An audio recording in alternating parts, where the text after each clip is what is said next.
Of all the recent royals, there's one who may have done more to save the monarchy than any other.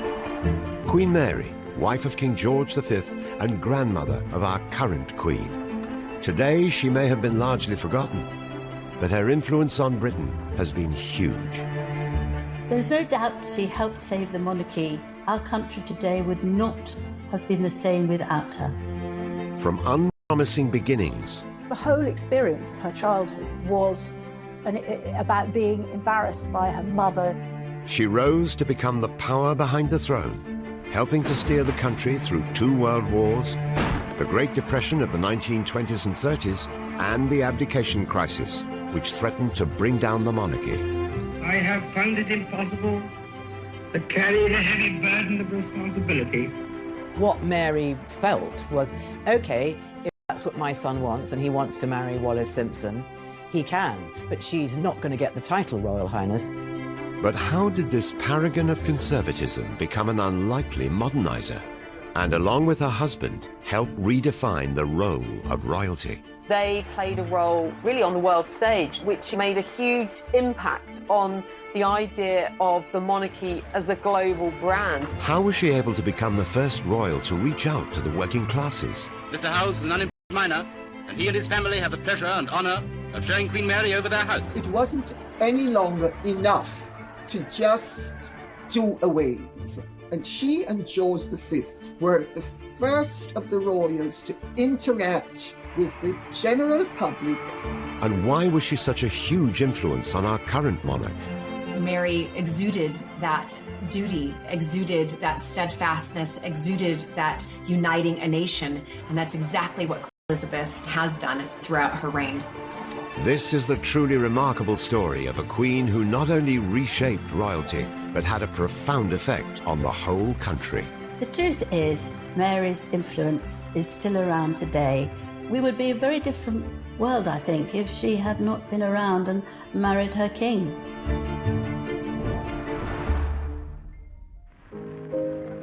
December the 15th, 1948. The christening of 4-week-old Prince Charles. Sat resplendent next to the Queen, her grandmother, Queen Mary, matriarch of the Windsor clan and a living link between the Victorian era and our present monarch. However, 4 years later, she would be mourned by the nation. Her devotion to the monarchy, her services to Britain, which will not be forgotten.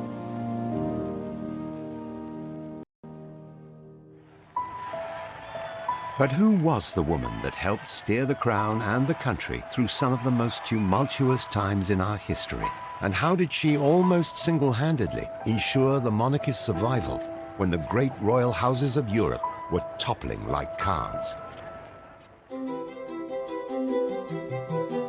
Mary, or May as she was nicknamed as a child, was born in 1867, the eldest of 4 children. Her mother, Princess Mary Adelaide, known as Fat Mary, was a cousin of Queen Victoria. Her father was a European prince who had been bestowed the ceremonial title, the Duke of Teck, after a castle in southwest Germany. Mary was actually born in the same room in Kensington Palace where Queen Victoria had been born, and Queen Victoria did actually come and visit her and say she was a fine infant with a good quantity of hair. Mary's parents had been granted their apartment in Kensington Palace by Queen Victoria. To live up to their status as minor royalty, they spent lavishly, but didn't possess the fortune to maintain their grand lifestyle. When Mary was just 16, her family was threatened with bankruptcy and driven into exile. There came a point when the Tecks really basically ran out of money, so they had to decamp rather quickly to Florence to avoid their creditors. This, of course, was brilliant for Princess May because she was very, very cultured, and so going around all those wonderful galleries, she literally absorbed information and emerged from that phase as a very cultured young woman. Mary's interest in art and culture would stay with her throughout her life. However, her upbringing had another, more sobering effect on shaping the future Queen's personality. I think the whole experience of her childhood, really, for May, was about being embarrassed by her mother, who was loud and enormous, and extravagant, and her father, who was also very extravagant, but also slightly mad, and eventually, in fact, went insane. And so I think she's very influenced by this. She grows up to have a sort of immense desire for respectability. May grew up to really need order and control and a sense of routine and a sense of things being calm, organised, following protocol. It was order, it was decorum, and all of those kind of things were very important to May. And it was monarchy that best represented the virtues that Mary held dear. Virtues that hadn't gone unnoticed by Queen Victoria. As Victoria approached the end of her long reign, she was preoccupied with the future stability of the monarchy. Albert Edward was a notorious womanizer. His heir and Victoria's grandson, Albert Victor, who everyone knew as Eddie, also displayed a worrying lack of suitability for the top job.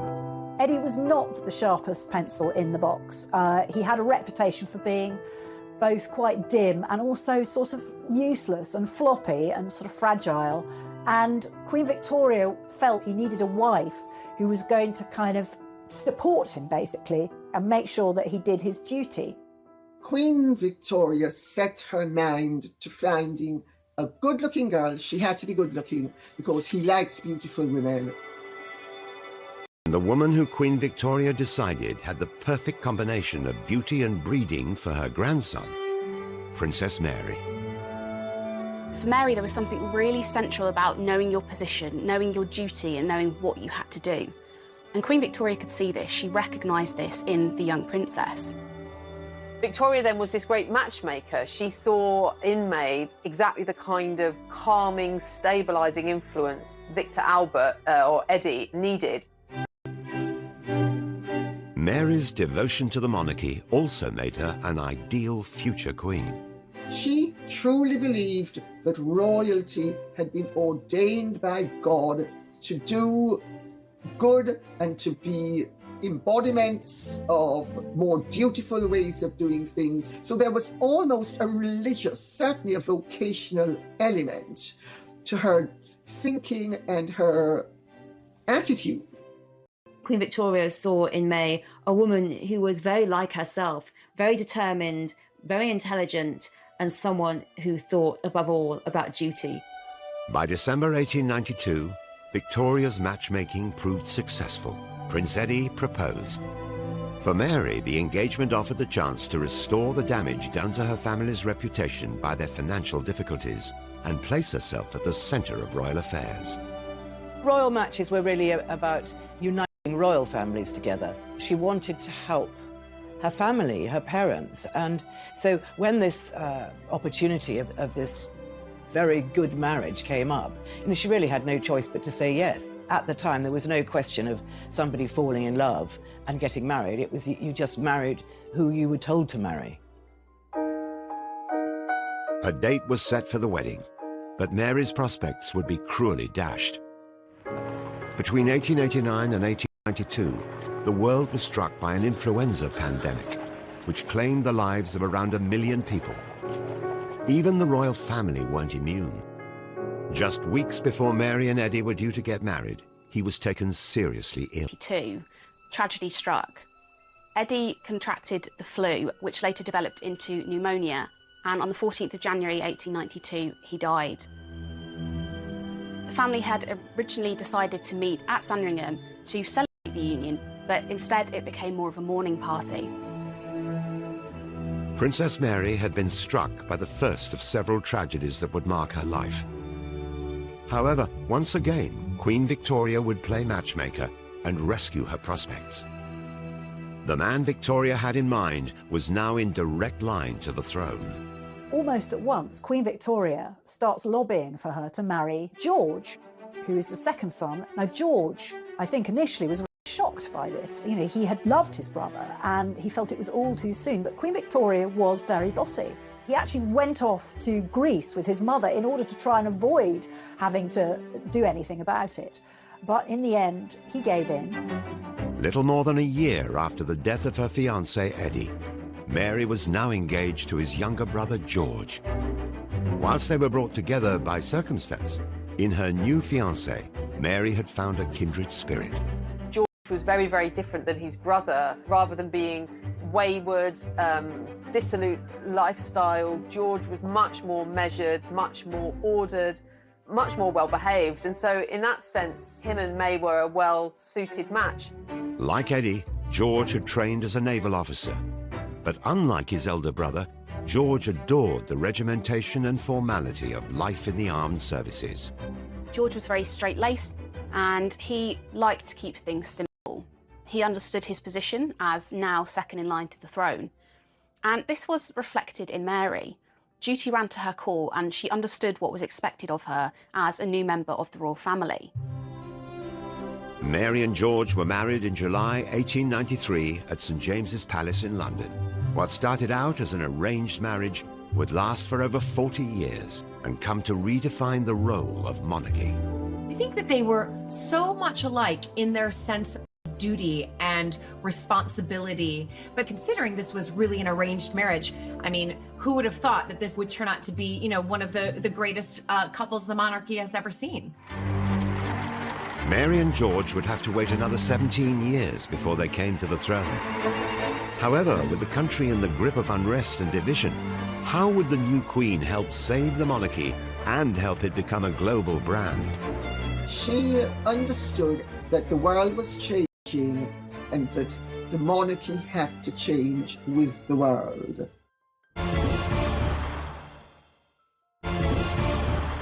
Teck, or Queen Mary as she would later become, was grandmother to our current queen, and the woman credited with helping to save the monarchy. The reverence for the crown she displayed as a young woman saw her being hand-picked by Queen Victoria to marry her grandson George, the future king. However, in the early years of their marriage, Mary's surroundings weren't as palatial as she'd hoped for. They lived in a modest cottage on the Sandringham estate, which was a wedding present. And this suited George very much. He liked shooting, he liked all kinds of country pursuits. What he did in those years was to shoot whatever bird happened to be in season at the time of the year. Now, I don't think Queen Mary was particularly interested in outdoor country sports, but she was a very dutiful wife, and so she accompanied him, you know, wherever he was. Mary would give birth to 6 children, including 2 future kings. But after the death of Queen Victoria in 1901, George was now next in line to the throne.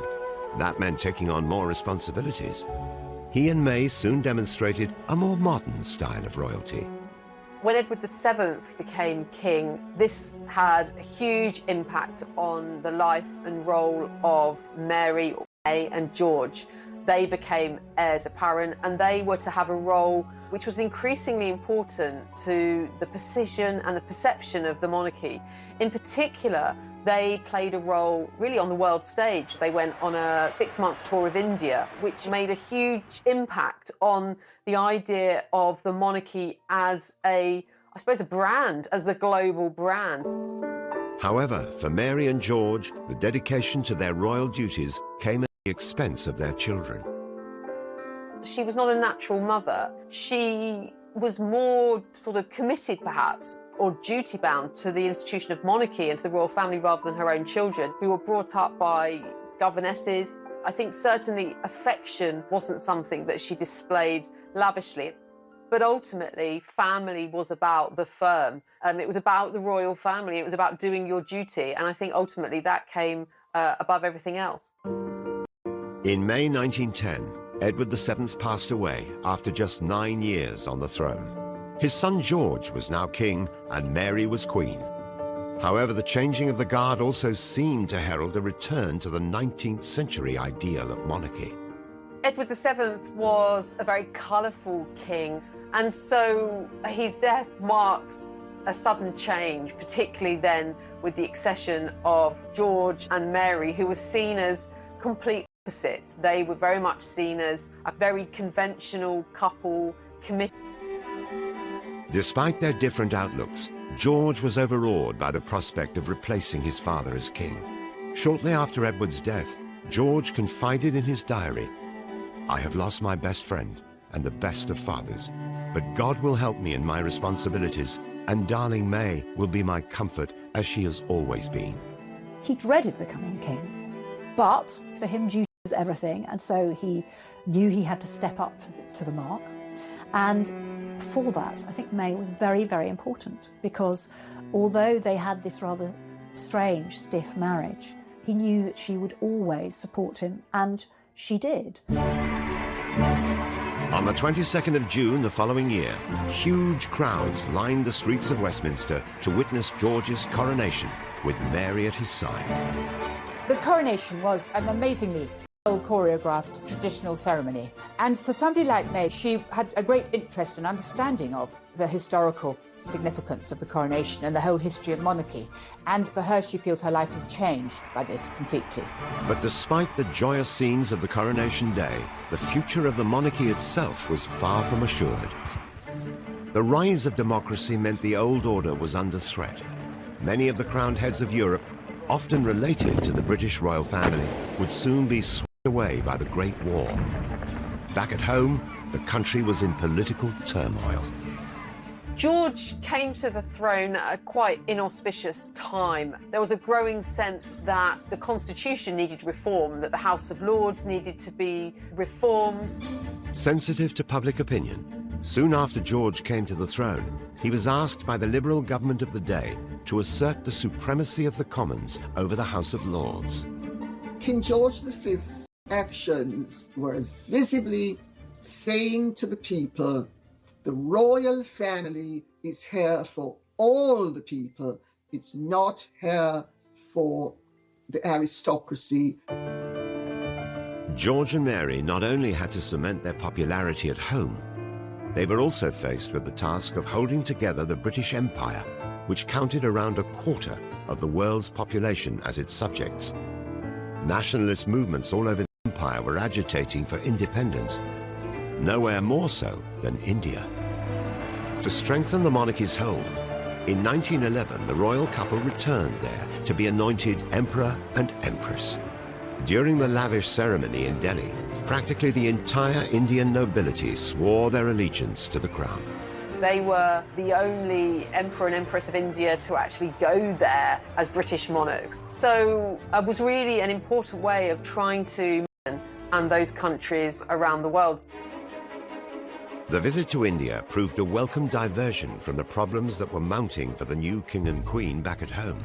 The country was racked by social division, and the suffragette movement was fighting for women to be given the vote. During the Epsom Derby of 1913, as Mary and George looked on, one protester, Emily Wilding Davison, ran onto the track and was hit by the king's horse. Tragically, she died 4 days later from her injuries. This brought home very, very acutely the threat of social reform to the monarchy, but also made it personal. The country was also beset by strikes, as the working classes became increasingly unhappy with their lot. Despite Mary's Victorian outlook, she and George realized the social changes underway threatened the stability of the monarchy. They were determined to avoid the fate that would befall their European cousins.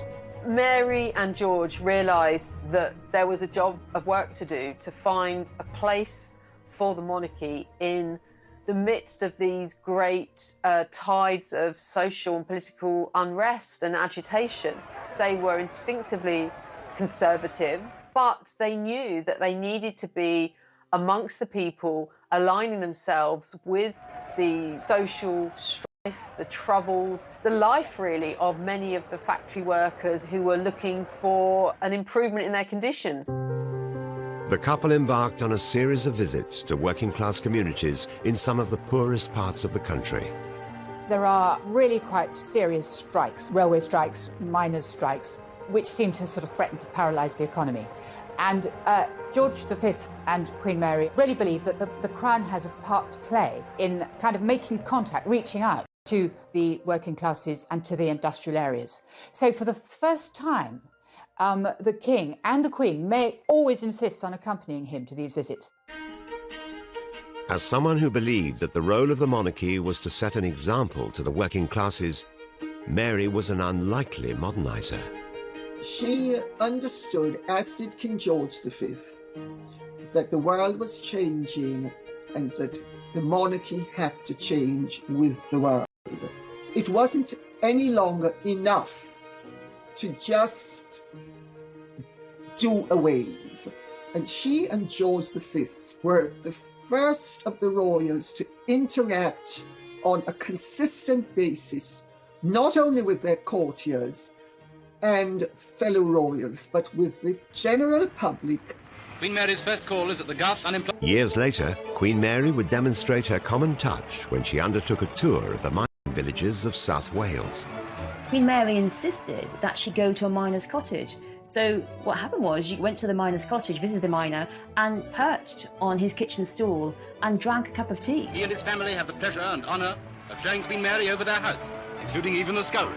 What she felt very strongly was that if she was seen as being very friendly with the working classes, chatting with a miner in his kitchen, drinking a cup of tea, the Queen herself, that it would strengthen the monarchy. Mary would display a surprising affinity with the working classes throughout her life. But just 4 years into her and George's reign, war was looming. Mary's example during the conflict would help unite the country and preserve the institution to which she devoted her life. She, without question, helped save the monarchy when so many royal families around Europe no longer existed.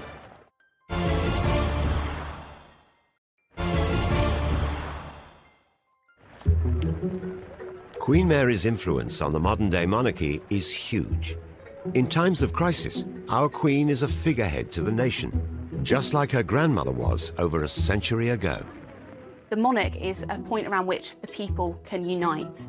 For example, most recently, the Queen in her coronavirus speech. Together we are tackling this disease, and I want to reassure you that if we remain united and resolute, then we will overcome it. King George and Queen Mary are seen as the brains behind this hands-on style of monarchy that we see today. Having that monarch who is actually just there for the good of the people and keep the country going, that's really key. And George and Mary recognised this. King George and Queen Mary were catapulted into the centre of their first national emergency on the 4th of August 1914, when Britain declared war on Germany. And it seems incredible that it should have started with such a relatively unimportant event as the assassination of the Archduke Leopold of Austria. World War I not only threatened the future of the country, but also the crown. The incident that began the war was a shooting of a royal. That really was quite shocking to them. And I think they felt very strongly that it was a possibility that people would want to throw them off their thrones. Queen Victoria had imagined that if she simply married her children into enough European royal families, then there would never be a war. But here was the Kaiser, who of course was Queen Victoria's grandson, beginning a war with George V. For George, I don't think he ever imagined he'd be a wartime king. European monarchs related to King George were stripped of their crowns, including his cousin, Tsar Nicholas II. The Tsar of Russia, and royals all over Europe lose their thrones, and some of them are assassinated. The British crown wasn't as secure as it needed to be. It had come under threat. It was in danger, and George and Mary needed to do something about it. This wasn't their only problem. Almost 9 million troops from the British Empire were sent into battle, and the death toll at home and abroad was quickly rising. So many people died, so many families lost relations. There's never been such a tremendously awful wipeout of talented, well-educated, sound people. It was a terrible, terrible loss of life. As war raged on, and with the crown under threat, King George was in a precarious situation. Queen Mary is often credited as being his most trusted advisor, and her wisdom and knowledge would become critical for the survival of the monarchy. He was very concerned about the millions of his subjects who were losing so many loved ones, and he relied tremendously on his wife. She had been taught a lot about history by her governess, and she would offer examples of how other royals had coped in different times. With her by his side, he felt confident enough to make decisions and bring us through the war. In 1918, rationing was rolled out across the country. Under Queen Mary's guidance, the new austerity measures were implemented at Buckingham Palace. The royal family would now experience the hardships of war alongside their people. Queen Mary had a reputation for being fantastically frugal. She felt the royal family had to be seen living very simply. She turned off the heating in Buckingham Palace and kept the lights down low and, served completely horrible, sort of grim food, like lots of blancmange. This was a clever and popular move by the Queen. But driven by her duties and the survival of the crown, work didn't stop there. Her selfless nature would leave a lasting legacy. Mary was brought up by her mother to always think of others who didn't have the same advantages that they had. And despite being shy, she attached herself to numerous charities. She passed this on to the Queen Mother. She passed it on to our Queen. And I suppose you could compare all three of them to a stick of rock, and that wherever you broke it, the word duty ran all the way through. Queen Mary followed in her mother's footsteps and became patron of the London Needlework Guild in 1897. During the war years, the Queen took charge. The Needlework Guild collected garments and articles of clothing to send to soldiers, veterans and their families. The Queen Mother was the next patron of the organisation, and Princess Mary, the Princess Royal, and later Princess Margaret were also members. Queen Mary's One saw the first female police officers, and by 1918, almost 1 million women were employed in munitions work. This was the first war in which women were playing an active role, and Mary really saw it as her key role to really encourage this and to be part of the women's effort in the country. She set up a fund which was for unemployed women because their menfolk were off fighting in the war or sadly killed, and so they would organise areas where they could actually develop careers and do things and get paid for them that had never happened before. Queen Mary became a beacon of hope, especially to those affected by the tragedies of war. As she visited the wounded, the press and public were won over by her tender ways, qualities which are seen today in her granddaughter, the Queen. This was very difficult for her because she was shy, reticent, and didn't have small talk. Nonetheless, she felt it was her duty. What happened in one hospital was the head came down to her and said, "Oh, Your Majesty, would you really kindly spend some time with a sailor? Most of his face has been burnt off and he feels very, very low." She sat very close by him, talked to him for a long while, and he seemed to be calm. I always think of Queen Mary as like behind the scenes of really making sure that this monarchy not only survived, but that it thrived. It wasn't all sort of pomp and circumstance and being waited on hand and foot. She was able to go out there and see what, in a sense, normal life was like, and then bring that into the monarchy. Queen Mary made an impressive impact alone, but when she was with the king, the strength of the crown really started to soar. I think it was very clear to her that they couldn't be like Victoria with Victoria's wars, be in the palace far away from it, that because people were dying on the Western Front, women and men, that it was vital that the monarchy played a role for morale, but also to strengthen the monarchy itself. On the streets of war-torn Britain, they started to shape a new relationship with the public. They walked the walk. They were very much sort of in and amongst Londoners, showing solidarity and in that sense bolstering the national mood and national unity. They mixed with more people, and effectively they began what we now know as a royal walkabout. With crowns across Europe falling left, right and centre, they knew that actually these changes need to be permanent to ensure the British crown did not befall the same fate. I think that was really the start of where we see the monarchy and the royal family today. Looking back at how well received Queen Mary and King George were at that time for charities, you can say the same thing for Queen Elizabeth II and Prince Philip. With thousands of troops losing their lives, anti-German feeling was rife, and the royal family's background was soon brought into question. As war weariness set in, there were some very, very outspokenly nationalistic newspapers who intimated that actually the British royal family was too German and that actually it secretly had sympathy with its German relatives. When the royal family were at Windsor Castle, there were many reports given to the police that they were shining out lights from Windsor Castle to German U-boats to come and invade. Actually, when the police investigated, it was the lights of the local vicar going home, his car lights. The king had to take action. In 1917, he changed the royal family name from the German dynasty of Saxe-Coburg-Gotha to Windsor, after the much-loved castle. That rename was a huge statement of Englishness, that George and Mary knew that the survival of the monarchy, they had to really cut ties with that German background. And it was that revolutionary act carried out by George, supported by Mary, which saw this rebrand of the monarchy. For Mary, of course, her parents had both deep German roots, and it might have been a little bit painful for her to reject her heritage. However, she would have done this gladly because she was willing to do almost anything to ensure the survival of the crown. It was the end of an era for the royal family. They had steadied the crown, and the House of Windsor was officially born. By 1918, millions of soldiers had lost their lives. But at 11 a.m. on the 11th of November, the war finally came to an end. When this lousy war is over, A day that would become known as Armistice Day. soldiering for me. There is in London a sort of mad rush of people to Buckingham Palace, and the King and the Queen are called out again and again onto the balcony. During a war or anything tragic, you want to be able to look at something within your own country that is steadfast, that is continuity, that is strong. And that, during that period, was Queen Mary and King George.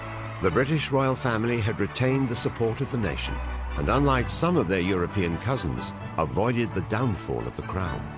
There were people in British politics who rather hoped they might be able to get rid of the monarchy after World War I, but they were disappointed. From a position in 1914 when the monarchy looked to be very much on the ropes, through the actions of Mary and George in the war, it left the monarchy after the war stronger, perhaps, than it had ever been. Secured the British monarchy for the future. George and Mary had modernised it, they'd made a new dynasty, and they'd saved the British crown. Queen Mary's devotion to duty through the Great War had helped save the monarchy for now, although it wasn't long before her strength and support would prove critical to the crown once again. The country was bankrupt, the country was in a terrible mess, there was massive unemployment. They had a very sticky situation on their hands, and I think that George V was worried there might be a revolution.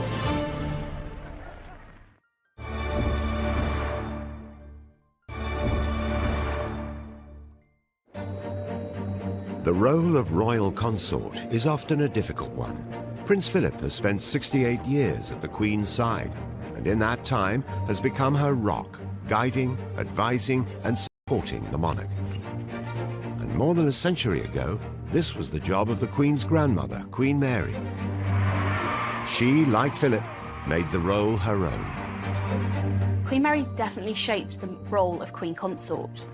There were more royal visits, she helped him write his speeches. I have much pleasure in declaring the dock open for use. And of course, she used her bookish ways as one of the cleverest members of the royal family we've possibly ever had to actually influence her husband and the way he dealt with politics. She was very quietly the power behind the throne, probably in a very similar way that the Queen Mother supported George VI. With Mary as his committed consort, King George had emerged more popular than ever from the Great War. However, the celebrations were short-lived. Just a few months later, their youngest son, John, who had epilepsy, passed away. She writes in her diary that she's very sorry and that it's incredibly sad, but she never refers to him again. I think that she felt very deeply that it was her job to remain strong, both in public, but also for her husband and for the family and for the crown.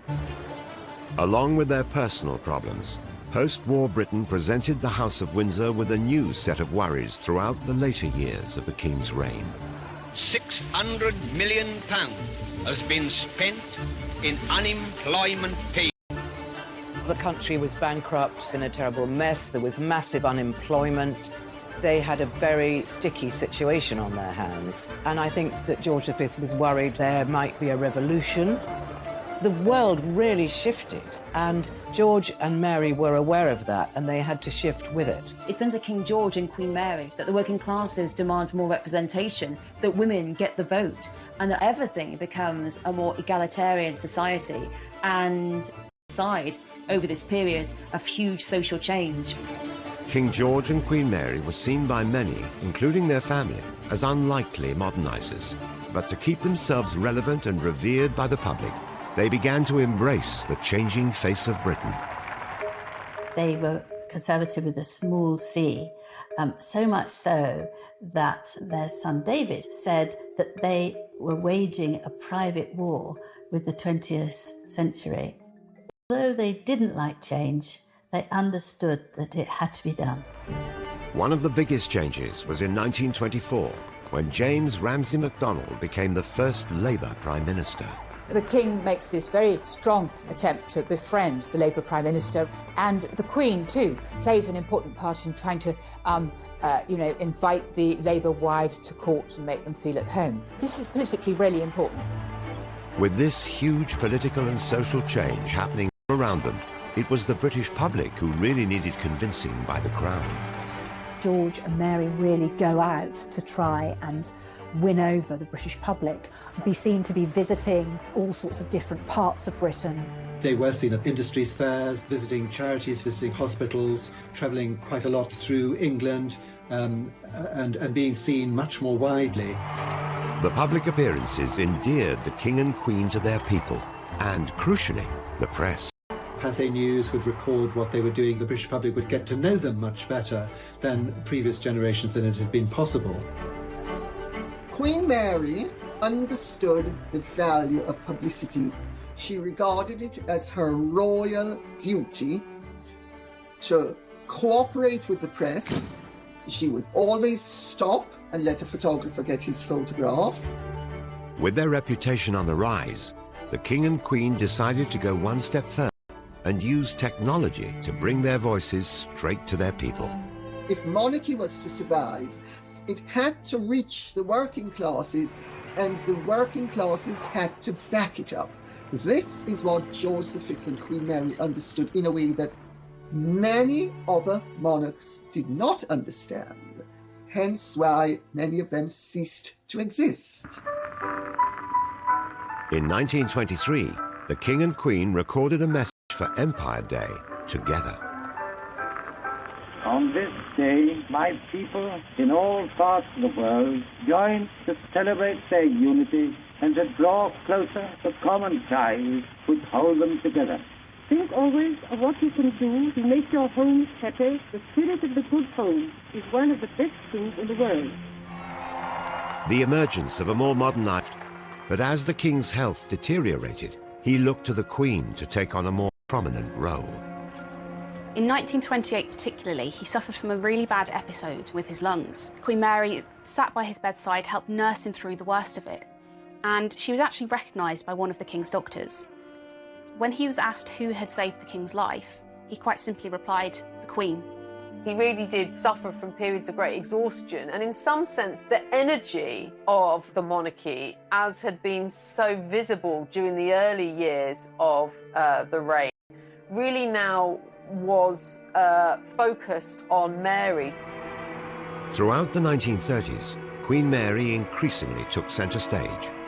Keeping up the popularity of the Crown was vital for its survival.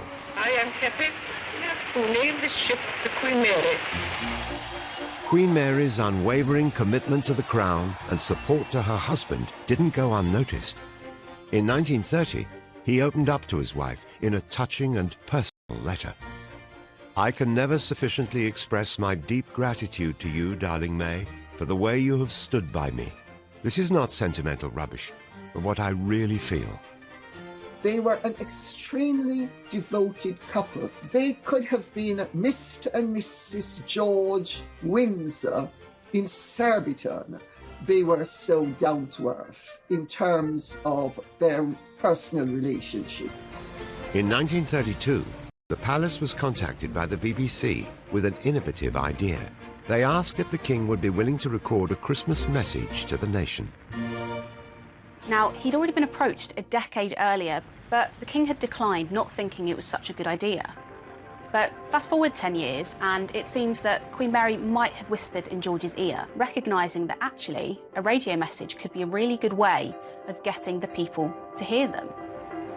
They set up a recording studio at Sandringham, and they had the king's favourite wicker chair there. He sat down rather too hard and went through the seat of the chair. So that was hastily put together again. And he addressed his people. Through one of the marvels of modern science, I am enabled this Christmas Day to speak to all my peoples throughout the empire. And it was a massive, massive success. And it was then carried on by George VI and, of course, the Queen today. By the King's Silver Jubilee in 1935, the popularity of the crown had reached an all-time high. A golden day for the Silver Jubilee. King George and Queen Mary had triumphed through adversity and become an inspiration to the people. Of gratitude to them, of support, very different from Edward VII, but crucially had given Britain what it needed at that time. Steadfast duty, loyalty, a sense of service, and it was that would become, I think, one of their greatest legacies. There are rather nice stories of Queen Mary in floods of tears. For her was something very unusual because she was so moved by the reception that she and the king had received. However, behind the scenes, there was a worry. The king's health was in decline, and on the 20th of January 1936, things took a turn for the worse. He was at Sandringham, his favourite place in the whole world. He was getting weaker and weaker, and eventually he died at 11:55. And they've always said that he was given a lethal injection by his doctor of morphine and cocaine so that he could die just before midnight, so that it could be in the first edition of the London Times, which was his favourite newspaper. What she wrote very, very soon after King George died revealed so much about her. She said, "The sunset of his death tinged the whole world's sky." I think the comment she made was so poetic, beautiful, and incredibly moving. On the 28th of January 1936, the funeral took place, and people from all over the country lined the streets to pay their respects to their beloved king. And so we turn the last page of this chapter of sorrow. In sadness he passes, His Majesty King George V, mourned by the whole world. The nation was distraught. They went into mourning. Everybody was in mourning. There was this figure that to their mind represented continuity and stability, and suddenly he was no longer there. As long as he lived, he was the guiding star of a great nation. When he died, the little children cried in the streets. King George, with Queen Mary by his side, had transformed the British monarchy, setting the House of Windsor a high standard for the future. The death of George V ended a progressive period for the British monarchy. He and Mary had decided what was necessary to take the royal family forward and to secure the monarchy for the future. I don't think we would be speaking about King George V in the same way that we talk about him now in present day if it hadn't been for Queen Mary and her influence on him, steadfast, strong, clever, and having his ear. Britain now had a new king, Edward VIII, but King George V was still on the forefront of everyone's minds, and the future of the crown. And a huge sense of unease, really, about what was to come. People were shaken, and no one, obviously, more than Mary herself. Even in her grief, Queen Mary continued shaping the British monarchy, and her commitment to the crown remained as strong as ever, even when it was under threat from her own son. She couldn't understand how somebody was prepared to throw away all his heritage and all the things that people expected of him for the sake of one woman.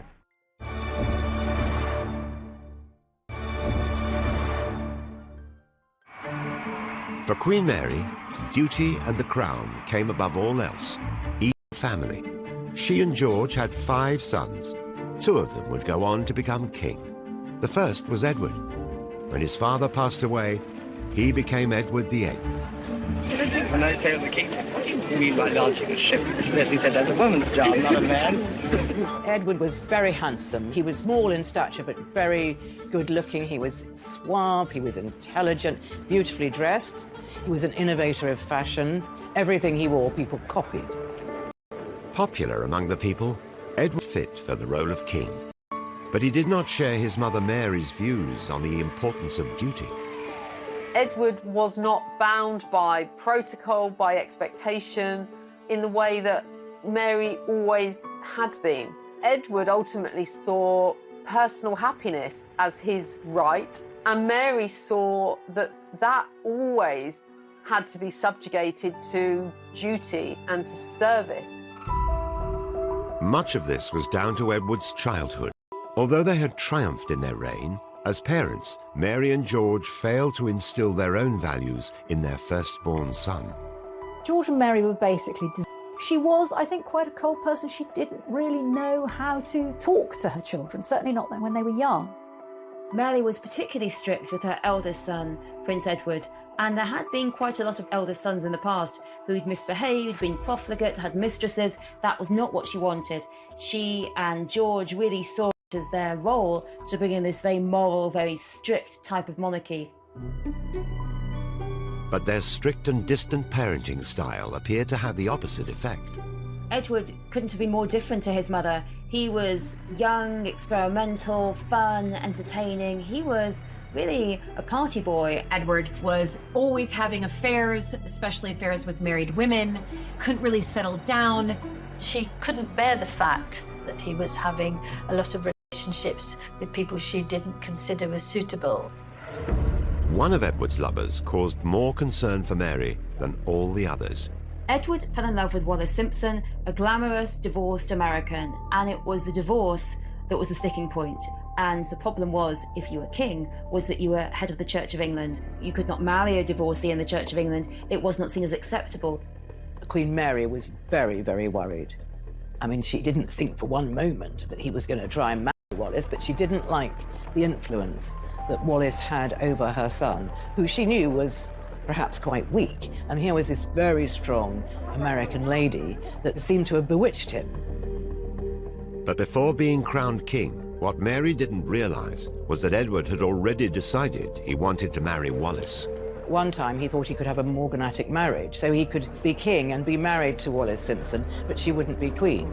That wasn't acceptable to Edward. He wanted to marry her absolutely all out. He wanted Wallis to be Queen Wallis. And also the morganatic wife was not acceptable to some parts of the empire as well. And he's told very clearly that you either don't marry her or you abdicate. Edward was forced into a corner. When it was looking likely that he would abdicate, Queen Mary stepped in. The dutiful Dowager Queen was not prepared to allow the personal life of her son to affect the reputation of the crown. When Queen Mary realised that he really was going to give everything up for Wallis Simpson, she summoned him to Marlborough House, where she was living, and said, "You've got to reconsider. You cannot do this." She just couldn't believe that he could do it. To be placed in the position of having to choose between love and a throne is one of life's most tragic dilemmas, even if the dilemma is of the king's own making. But Edward's decision was made, and only 5 months prior to his coronation, on December the 11th, 1936, Edward VIII... ...the burden of responsibility and to discharge my duties as king as I would wish to do, without the help and support of the woman I love. Well, Queen Mary could not believe that anyone, being a king of England, would give it up for anybody or anything. She had given up her whole life for the crown, and here was this son of hers just chucking it over. It was a huge crisis, and here again was a chance for the monarchy to crush and crumble into the ground. Mary put monarchy before family, and with the reputation of the crown under threat, she had a hand in ensuring Edward was revoked of his royal duties and exiled along with Wallis Simpson to France. She loved her son, but if he abdicated, That meant she could no longer see him. He was in exile. She would not go to his wedding. If he was to have children, she would not meet them. Well, I think what Mary felt was, if that's what my son wants and he wants to marry Wallis Simpson, he can. But she's never going to be a Royal Highness to me, and she is not going to get the title Royal Highness, and he can stay out of this country because I've got to help my second son take his role as king, and I don't want my first son interfering and trying to maybe stir up affection for himself because people loved him. Edward was given the title Duke of Windsor and was not allowed to return home without permission. His brother Bertie, the Duke of York, became King George VI. He was the second of Queen Mary's sons to become king and was known for his stammer and shy, retiring nature. Everybody thought he was going to be a shambles and that his inadequacies would jeopardize the continuity of the monarchy. It was a huge personal crisis for Queen Mary. Everything that she and her husband had built up together potentially could bring the whole monarchy down. Mary, as Dowager Queen, had to do something that no other Dowager Queen had done. Most Dowager Queens, after their husband dies, really they get to step back from the public role, and that simply wasn't the case for Mary. She was expected to be out there, to be showing her support for her son, for George VI. And on the 12th of May 1937, Queen Mary's support was on full display at the coronation of King George VI, breaking with age-old tradition. Mary made a very significant decision, and that was to go to George VI's coronation. And that was something that Dowager Queens do not do. They do not go to the coronation of the successor. She broke precedent left, right and centre. She was giving the message, back my youngest son as king. Because there was some doubt as to whether George VI would be able to even fulfill the role adequately. However, thanks to the support of his mother Mary, George would quickly prove to be a powerful symbol of courage and fortitude at the outbreak of the Second World War, just 2 years into his reign. For the second time in the lives of most of us, we are at war. George, in those activities through the war that him and the later Queen Mother performed, were very much inspired by Mary, leading from the front, showing a sense of solidarity with people and guiding her son through another war that left, once again, the monarchy strengthened by it, not undermined as it may well have been. Mary was ruthlessly determined to protect the monarchy, even putting it above her son. By instilling the same principles and dedication in Queen Elizabeth, Mary would prove to be a huge influence. I have to tell you, I do not think that she would have made as good a queen as she has made had she not had her grandmother's influence.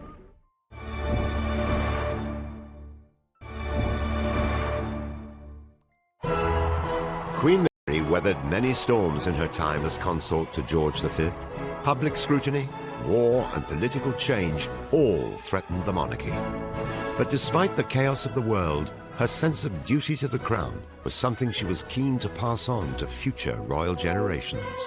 Mary was very aware that Elizabeth would be queen one day, that she was next in line to the throne.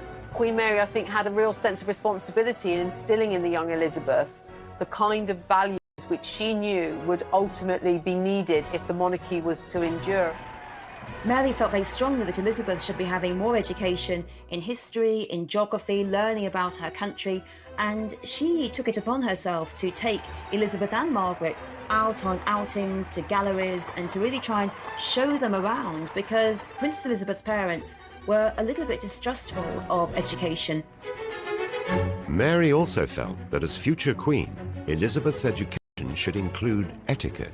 The first thing she taught young Princess Elizabeth was to sit up straight and to stand straight, not to fidget. And she made sure that the pockets of the princess's coats were sewn up so she couldn't put her hands in her pockets. And she also taught them the royal wave with a handkerchief.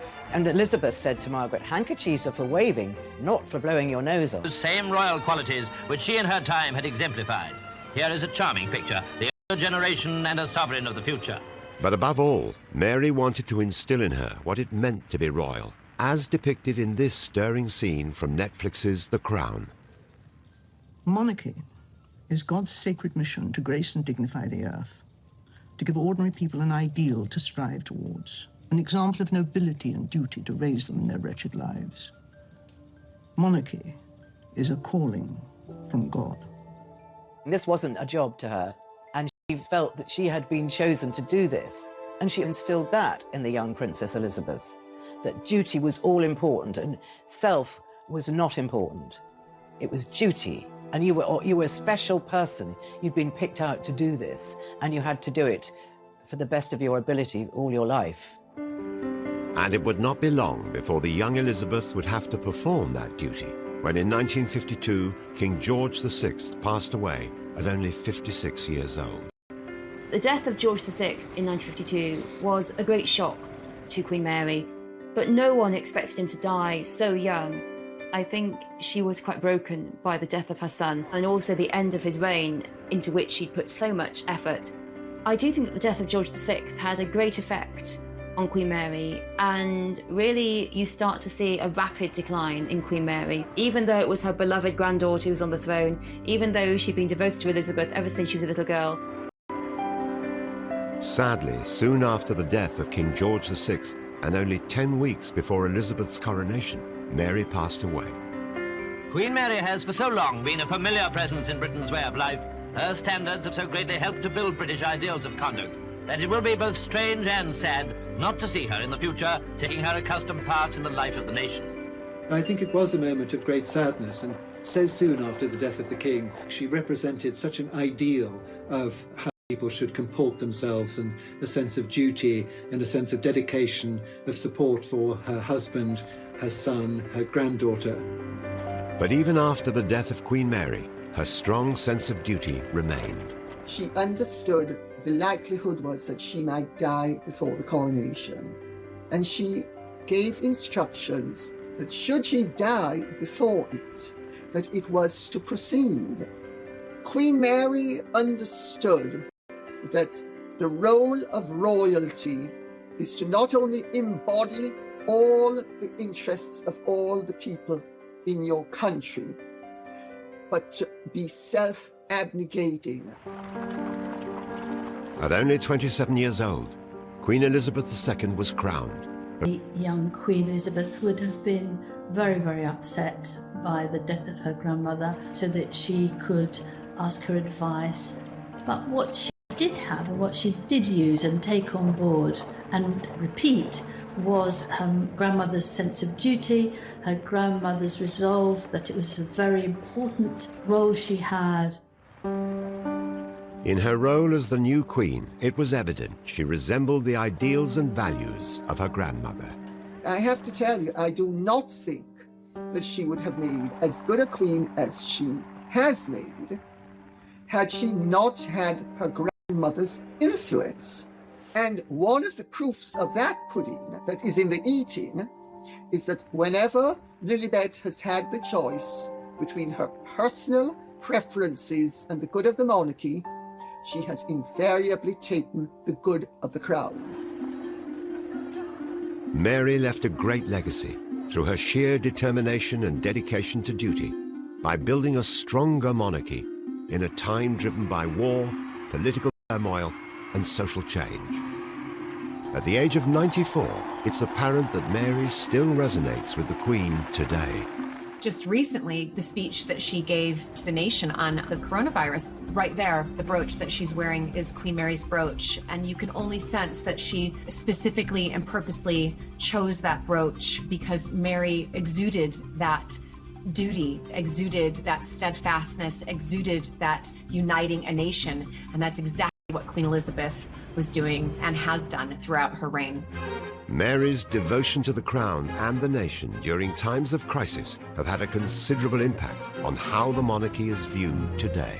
If Queen Mary were alive now, she would say above all that she had succeeded, because Queen Mary's great vision, her great aim, the ambition, was that the monarchy would continue. She helped lead the country through 2 major wars, and she's generally opened up to the subjects. I think she helped to save the monarchy. Looking back, I don't think she could have realised how important she really was. We would be a very different world, I think, if she had not been around and married her king.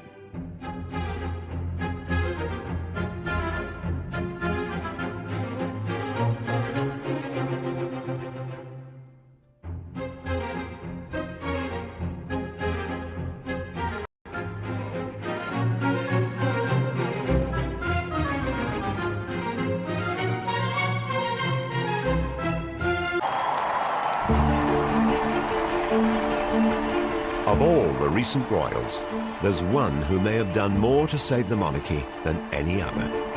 Queen Mary, wife of King George V and grandmother of our current Queen. Today she may have been largely forgotten, but her influence on Britain has been huge. There's no doubt she helped save the monarchy. Our country today would not have been the same without her. From unpromising beginnings. The whole experience of her childhood was about being embarrassed by her mother. She rose to become the power behind the throne, helping to steer the country through 2 world wars, the Great Depression of the 1920s and 30s, and the abdication crisis, which threatened to bring down the monarchy. I have found it impossible to carry the heavy burden of responsibility. What Mary felt was, okay, if that's what my son wants and he wants to marry Wallis Simpson, he can, but she's not going to get the title, Royal Highness. But how did this paragon of conservatism become an unlikely modernizer? And along with her husband, help redefine the role of royalty. They played a role really on the world stage, which made a huge impact on the idea of the monarchy as a global brand. How was she able to become the first royal to reach out to the working classes? Mr. Howes is an unemployed miner, and he and his family have the pleasure and honour of showing Queen Mary over their house. It wasn't any longer enough to just do a wave. And she and George V were the first of the royals to interact with the general public. And why was she such a huge influence on our current monarch? Mary exuded that duty, exuded that steadfastness, exuded that uniting a nation. And that's exactly what Queen Elizabeth has done throughout her reign.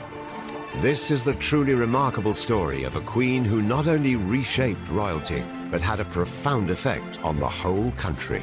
The truth is, Mary's influence is still around today. We would be a very different world, I think, if she had not been around and married her king.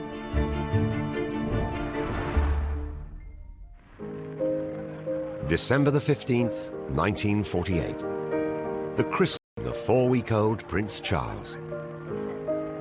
Sat resplendent next to the Queen, her grandmother, Queen Mary, matriarch of the Windsor clan and a living link between the Victorian era and our present monarch. However, 4 years later, she would be mourned by the nation. Her devotion to the monarchy, her services to Britain, which will not be forgotten.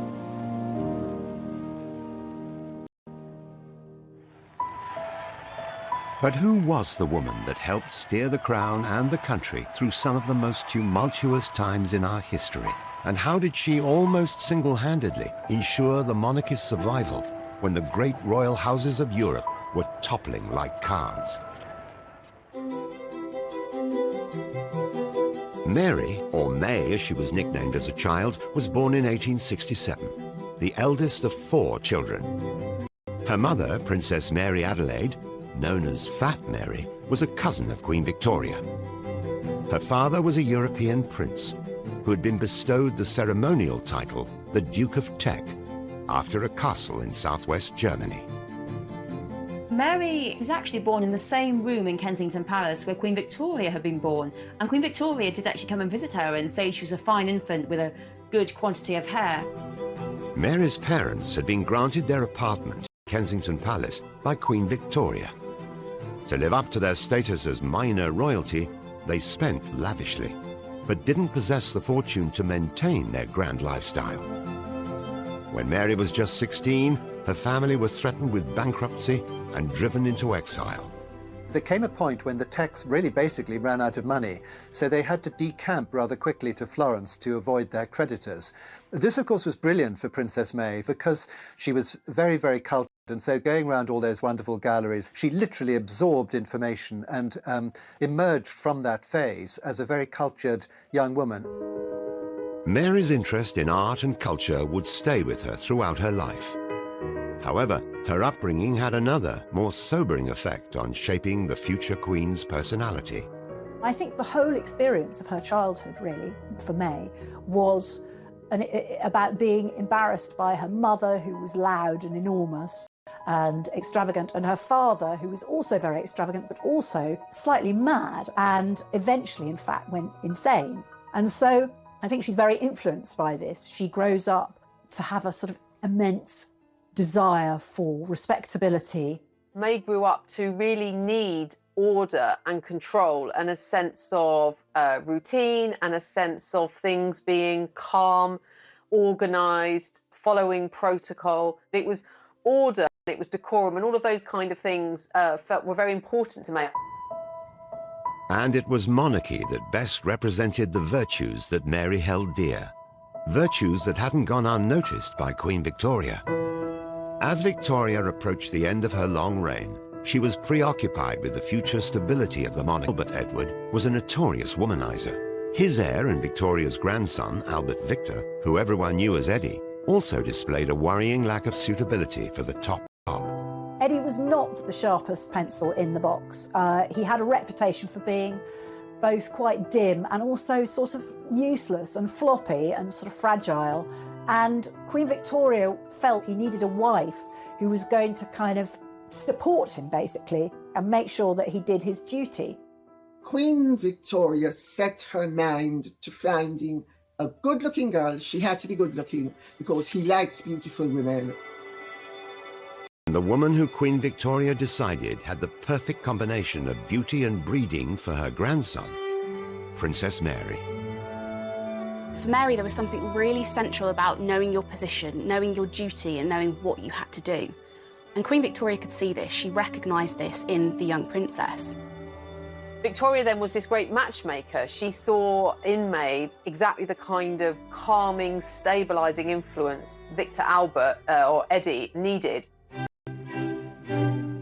Mary's devotion to the monarchy also made her an ideal future queen. She truly believed that royalty had been ordained by God to do good and to be embodiments of more dutiful ways of doing things. So there was almost a religious, certainly a vocational element to her thinking and her attitude. Queen Victoria saw in May a woman who was very like herself, very determined, very intelligent, and someone who thought above all about duty. By December 1892, Victoria's matchmaking proved successful. Prince Eddie proposed. For Mary, the engagement offered the chance to restore the damage done to her family's reputation by their financial difficulties and place herself at the centre of royal affairs. Royal matches were really about uniting royal families together. She wanted to help her family, her parents, and so when this opportunity of this very good marriage came up, she really had no choice but to say yes. At the time, there was no question of somebody falling in love and getting married. It was you just married who you were told to marry. A date was set for the wedding, but Mary's prospects would be cruelly dashed. Between 1889 and 1892, the world was struck by an influenza pandemic, which claimed the lives of around 1 million people. Even the royal family weren't immune. Just weeks before Mary and Eddie were due to get married, he was taken seriously ill. Tragedy struck. Eddie contracted the flu, which later developed into pneumonia, and on the 14th of January 1892, he died. The family had originally decided to meet at Sandringham to celebrate the union, but instead it became more of a mourning party. Princess Mary had been struck by the first of several tragedies that would mark her life. However, once again, Queen Victoria would play matchmaker and rescue her prospects. The man Victoria had in mind was now in direct line to the throne. Almost at once, Queen Victoria starts lobbying for her to marry George, who is the second son. Now, George, I think initially was shocked by this. You know, he had loved his brother and he felt it was all too soon, but Queen Victoria was very bossy. He actually went off to Greece with his mother